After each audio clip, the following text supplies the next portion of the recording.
Good evening and welcome. It is time once again for CU Immigration here on WRFU LP Urbana, 104.5 FM. I will be your host for this evening. My name is Mr. Garza, and I am here to let you know that WRFU is an open forum for the Urbana-Champaign community. Views expressed are those of the speakers and are not intended to represent WRFU, UCIMC, or, as we like to say on the televised version of this show, UPTV. These views are our own, and by our, in this instance, if not in any other, I mean myself and whosever's views are kind of baked into the writing that I may be reading here tonight. So, we missed last week. I think we missed last week. I'm confused as to what's actually showing or playing where.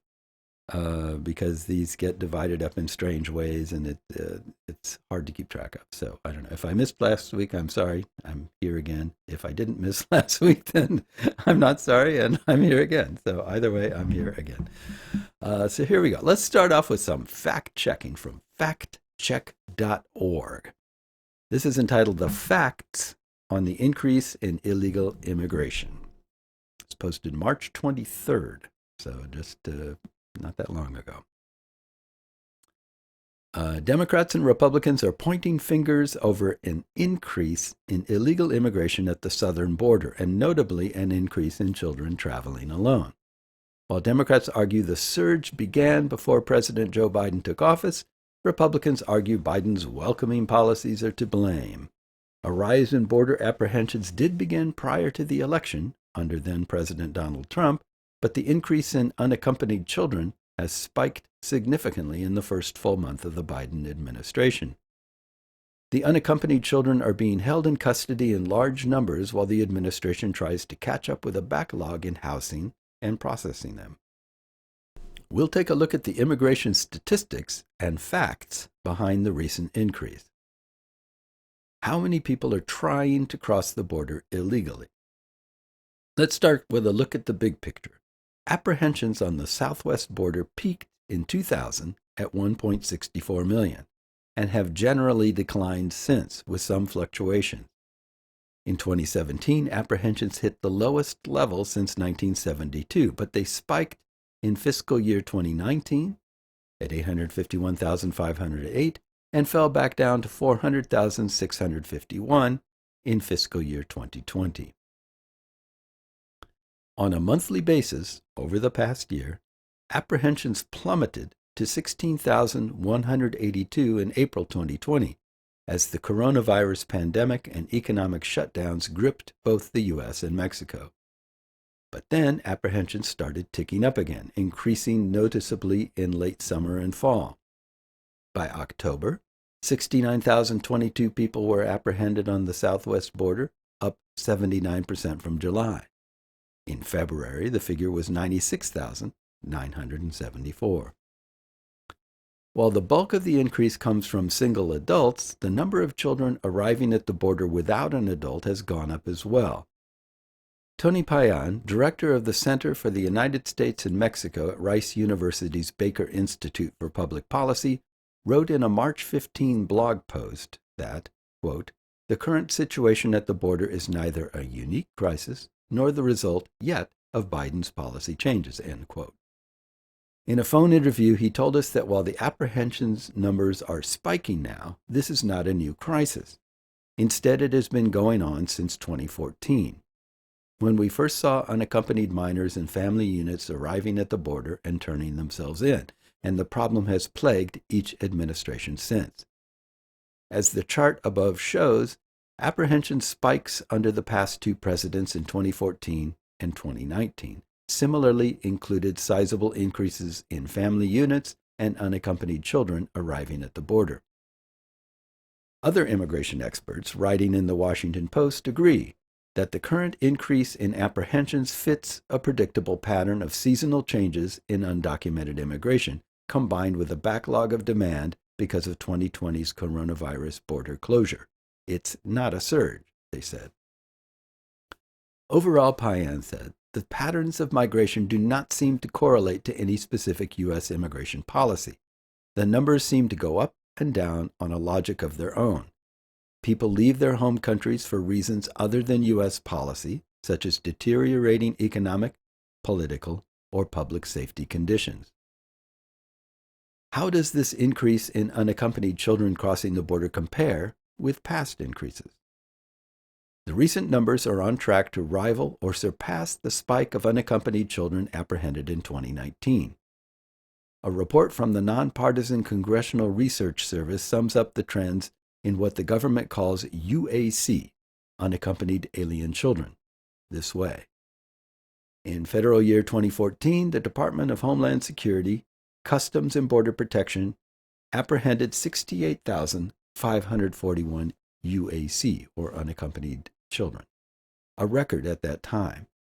Since federal year 2014, UAC apprehensions have fluctuated considerably, declining to 39,970 in federal year 2015, increasing to 59,692 in federal year 2016, and declining to 41,435 in federal year 2017, then increasing to 50,036 in federal year 2018. In fiscal year 2019, the number of unaccompanied children who were apprehended, 76,020, surpassed 2014's total, a new yearly record. And in fiscal 2020, which ended on September 30th, the total dropped considerably to 30,557. And I'm sorry, above when I was reading that as federal year 2015, I meant fiscal year. I just lost my mind for a second. So please go back and replace that in your mind with fiscal year 2015. Anyway. At just 5 months into this fiscal year, the number is already at 29,010. The number of unaccompanied children being apprehended at the southern border did start trending up in October, but also jumped 63% from January to February, when the total was 9,297. As Payan said, the issue started in 2014 and has been a problem for each administration. Teresa Cardinal Brown, Managing Director of Immigration and Cross-Border Policy at the Bipartisan Policy Center, told us that 2014 was not only the first time there was a dramatic increase in unaccompanied children, but migrants also came from Central America, not Mexico.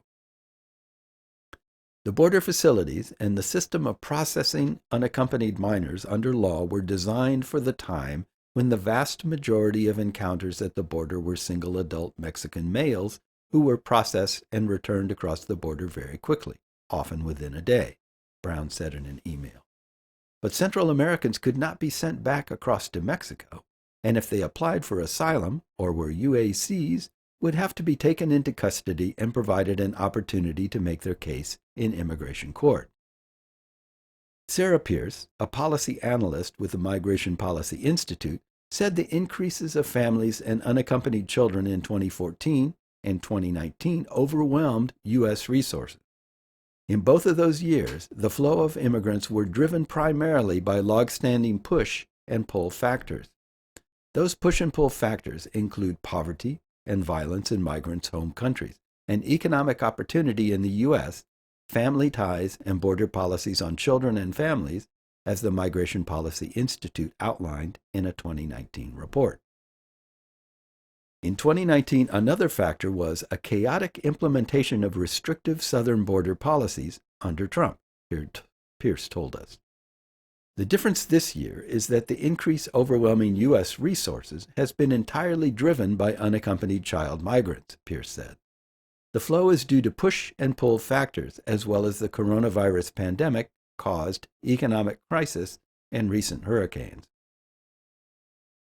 All three experts we spoke with told us there may be a perception that the Biden administration is more welcoming to migrants, but Biden has not significantly changed operations at the border since Trump as of yet, as Brown said. In mid-February, the administration announced it would begin processing non-Mexican asylum seekers who have been waiting in Mexico for the U.S. court dates under the Trump-era program to keep those individuals on the other side of the border. But that policy doesn't concern new arrivals or those with pending asylum cases, the administration said. One notable change for unaccompanied children, however, is that they are the only population that is officially exempt from the CDC's Title 42 order. So, you might ask at this juncture, what is Title 42 and how has it affected immigration flows? Title 42 is a public health law the Trump administration began invoking in March 2020 to immediately expel, due to the coronavirus pandemic, those apprehended on the southern border. In November, a federal judge ordered a halt to such deportations of minors. While the Biden administration has continued to use the law to expel adults and some families, it has stopped expelling children. We are expelling most single adults and families, Department of Homeland Security Secretary Alejandro Mayorkas said in a March 16 statement. We are not expelling unaccompanied children. While that's certainly the case for single adults, CBP data show the administration expelled 41% of family units in February, down from 62% who were expelled in January. Brown noted that migration started to increase in April 2020 and continued to rise through the Biden inauguration. So it is not true that the increase started under Biden, but the decision not to expel unaccompanied children sped up the increase. A somewhat new phenomenon being reported by attorneys for migrants in the region is that it seems that some unaccompanied children actually arrived in northern Mexico with family members who sent them into the U.S. alone, since the U.S. was letting them in, and then the adults would try to come in later, she said. At the same time, Title 42 may have artificially inflated the problem of single adults being apprehended because some are trying to cross repeatedly in short time frames. We know that single adults have driven the majority of the total increase in encounters at the border, Brown said in an email, but we also have been told by CBP that as many as 1/3 of those are repeat encounters with the same person. We believe that because Title 42 results in rapid expulsion of migrants back to Mexico within a very short period of time, and no immigration process, and therefore no immigration bars being applied, the opportunity cost to migrants to repeatedly try to cross the border is low. Brown said there are reports that smuggling operations are charging rates for up to 3 attempts. The increase in single adults also could be due to people sending children ahead of them and attempting to follow separately, but there are not detailed statistics on that, she told us. So what's the process for these unaccompanied kids? How many unaccompanied children are being held in Customs and Border Protection custody? Well, I'm glad you asked. Unaccompanied children are generally referred to the Department of Health and Human Services Office of Refugee Resettlement. Some from Mexico can be returned home. A Congressional Research Service report explains that the vast majority of these kids in recent years are from Guatemala, Honduras, and El Salvador. While that referral process is taking place, they are held in Customs and Border Protection custody. A backlog due to the increase in unaccompanied children arriving at the border and policies in place due to the coronavirus pandemic has led to a crush of kids being held in border facilities. One lawmaker released images of kids sleeping on cots on the floor. A CBP spokesperson wouldn't tell us how many children are now in custody, saying that it doesn't provide daily numbers, as they are considered operationally sensitive because of CBP's in-custody numbers fluctuate on a constant basis. The number it shares one morning may be different by the afternoon and the next day. That's interesting. I wish they would have explained that a little more, because I wonder how that works. Anyway, CNN reported on March 20th that more than 5,000 unaccompanied children were in CBP custody, according to documents obtained by CNN, up from 4,500 children days earlier. The children are only supposed to be in CBP custody for up to 72 hours before being transferred to the Office of Refugee Resettlement. CNN reported that the children were being held on average of 5 days, and that more than 600 of them have been in CBP custody for more than 10 days. Unfortunately, HHS waited until March 5th to start bringing beds back that were taken offline during the pandemic. Pierce told us of the problem. While HHS is making efforts to expand their capacity by bringing these beds back online and acquiring new influx facilities, their lack of bed space has led to the current backup of children in CBP custody. The CBP spokesperson told us the agency's ability to move children out of its care is directly tied to available space at HHS ORR, and that everybody's focus is on moving UACs through as quickly as we can. A lot of acronyms flying around here. I hope you're following these. Anyway, past administrations have also struggled to get unaccompanied minors, not minors, coal miners, anyway, out of CBP custody. In November 2019, for instance, the Department of Homeland Security wrote, "One of the most visible and troubling aspects of this humanitarian crisis, one that manifested itself in April, May, and early June 2019, was young children, sometimes for a week or more, being held by CBP's Border Patrol, not because it wanted to hold them, but because HHS had run out of funds to house them." This is back in 2019 now. A July 2019 DHS Office of the Inspector General report warned of dangerous overcrowding of kids held in 5 border facilities.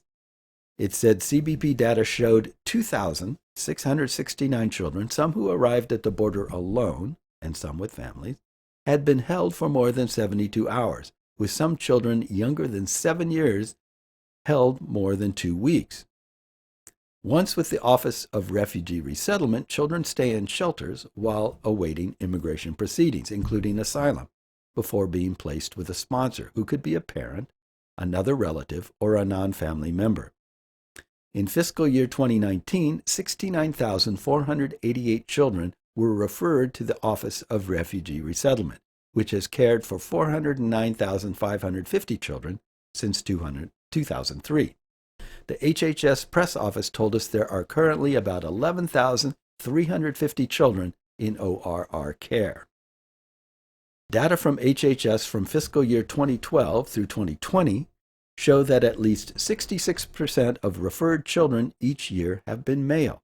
They are primarily from Guatemala, Honduras, and El Salvador, and most are age 15 or older. The Biden administration has tasked the Federal Emergency Management Agency with assisting HHS in housing the children. So, lots of acronyms floating around there, but hopefully you followed all of them. Basically, what this is saying is it's repudiating flashy headlines that are stating that there's this crisis at the border, and basically saying that there has been a crisis, so to speak, at the border for a long time, and that it goes up and down, and it has nothing to do with who's in charge and what their policies are in any direct way. I mean, it is affected by those things, but the people coming here are not coming here because of those things. They're coming here because of other things completely outside the control of whoever's in charge at the moment. And their condition is affected. Their condition once they get here is affected by the policies that exist at the time. But that's not the cause of any of this. And so that's an interesting thing. And I will take note myself because I have referred to the so-called crisis, or at least the problems at the border, in other shows, and it's good to have this clear sense of what's actually going on. Anyway, moving on. Our next article is entitled, "America's Immigration Impasse is Self-Inflicted. It Doesn't Have to Be." What a surprise. Americans' immigration impasse, an endless loop across different administrations, is largely self-inflicted, because Congress has repeatedly failed to acknowledge one simple thing: immigration happens. Accordingly, immigration laws must be continually adjusted, reformed, and revised, experts say. People will always want to come to the U.S., and the U.S. will always need people, said former Commerce Secretary Carlos Gutierrez, who was a top immigration advisor to President George W. Bush.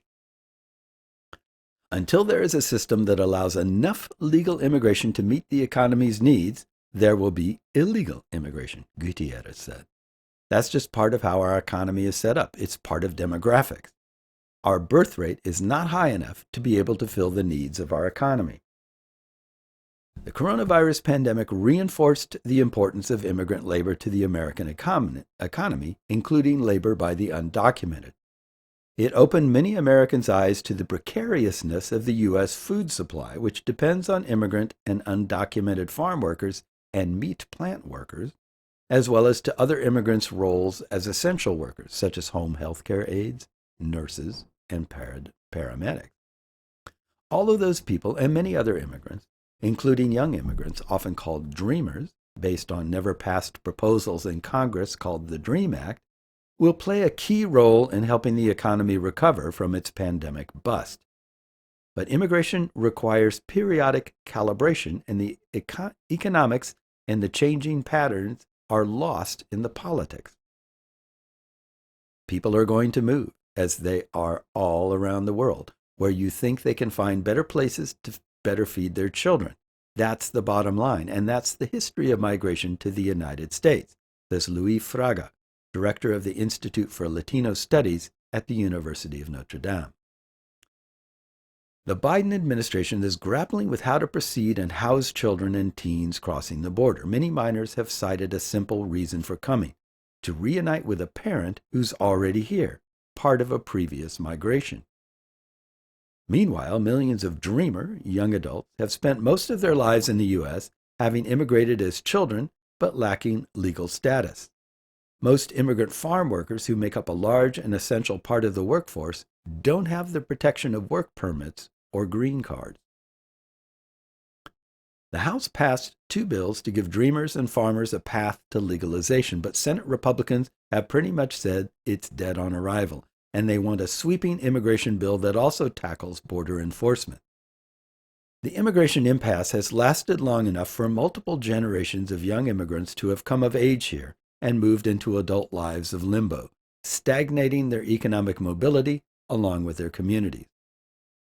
In 2012, President Barack Obama created the Deferred Action for Childhood Arrivals, or DACA, a stopgap fix after years of congressional refusal to legalize immigrants who had been here since they were young children but lacked legal status. Immigrants with DACA protection still face possible removal from the country, as the Trump administration threatened, but they have 2 years of intervals of stays of deportation and permits to work. Many states grant other benefits, such as driver's licenses and in-state college tuition rates in their home states. The first measure to legalize young immigrants was introduced in 2001 as the DREAM Act. Passage of the legislation, or something like it, happened so many times that it spawned the moniker Dreamers, just as those who have benefited from Obama's DACA program use documented to refer to their quasi-legal status. The House-passed bill facing opposition in the Senate would deal with some of the mostly young 4 million of the 11 million undocumented people in the country, significantly boosting their economic prospects while closing a chapter in the long immigration impasse. The majority of the undocumented population is Latino, and the population is young, which means it's a significant part of the current and future American workforce. Although the current bills are an important step, they should be seen as part of a continuous process, experts said. The 1986 Immigration Reform and Control Act made it possible for 3 million people to become legal residents. But contrary to some thinking at the time, it didn't end the issue of illegal immigration, as example of the perils of relying on the one-time-only approach. Immigration laws must be constantly reviewed, nimble, and sensitive to new developments. A regular legalization tool, known as the registry date, already exists in immigration law. In 1929, the law set the first date at June 3, 1921, and immigrants who could show that they had been continually in the U.S. since then could apply for legal residence. The date was updated over the decades, and it was last adjusted so that anyone in the country before January 1, 1972, was eligible to apply for legal permanent residency. In a 2010 report, the Bipartisan Migration Policy Institute, or MPI, recommended reviving the registry date. The Institute's analysis of 2018 data found that 60% of the undocumented population had been in the U.S. at least 10 years. If you set a registry date for 15 years in the past, that date just rolls forward, or say 20, says MPI co-founder Doris Messenger, who was commissioner of the now dismantled Immigration and Naturalization Service under the Clinton administration. Once people are in the country for that period of time, we should adopt a statute of limitations approach, she said. MPI proposed that Congress be required to set a new date and that it review it and consider whether it should be reset every 5 years. But Messenger said that given today's environment and the politics in Congress, she has little faith that lawmakers would adopt a registry date. Ultimately, the registry date is a workaround for the country's grossly inadequate immigration laws, Messenger said. What you really want to do is have a managed system and have the public have confidence that the government is minding the store, she said. But the government isn't minding the store right now because it doesn't have the tools. Democrats have drafted sweeping immigration legislation based on the proposals of President Joe Biden and Vice President Kamala Harris, including measures to legalize the 11 million undocumented. Meisner said the bill seeks to build in legalization programs to address future flows of immigration, which the 1986 amnesty law failed to do. Legislation in the 1990s tried to address future immigration flows, but it was adopted just before a shift in the labor market, when the country stopped producing younger workers, Messenger said. In the 90s, most immigrants crossing the border were single men coming to the U.S. for work, fulfilling that need, said Veronica Vargas Stidvent, a former Assistant Secretary of Labor for U.S. Policy and former Special Assistant to Bush. But in this decade, the Mexican economy has changed, and immigration has shifted again to families and unaccompanied minors, mostly from Central America. Fraga asked, would you have ever predicted that you would have so many, relatively speaking, unaccompanied minors coming from countries in Central America? Yet immigration policies are based on the 1990s immigration pattern. Meisner said that most of the people arriving at the border now won't qualify for asylum, but that they try anyway because it's their only legal pathway into the U.S. Few have relatives with legal permanent residency that would allow them to petition to bring in family members. If our system was working the way it's supposed to be working, family petitioning would be possible for not all of them, but for a good number of them, she said, and there would be more opportunity to come for work visas. Vargas Stidvent said the country is governing on a 2-year election cycle, while the problem is much bigger than that, and it takes a long-term approach that doesn't lend itself well to soundbites. You have to have a bipartisan group that's willing to take political hits in the short run and reach a long-term solution, and that's what's missing, she said. Immigration is going to keep happening, and frankly, from an economic standpoint, you want it to keep happening, she said. You want to have an influx of younger workers. So that's pretty much right on the money, if you ask me. Our immigration problems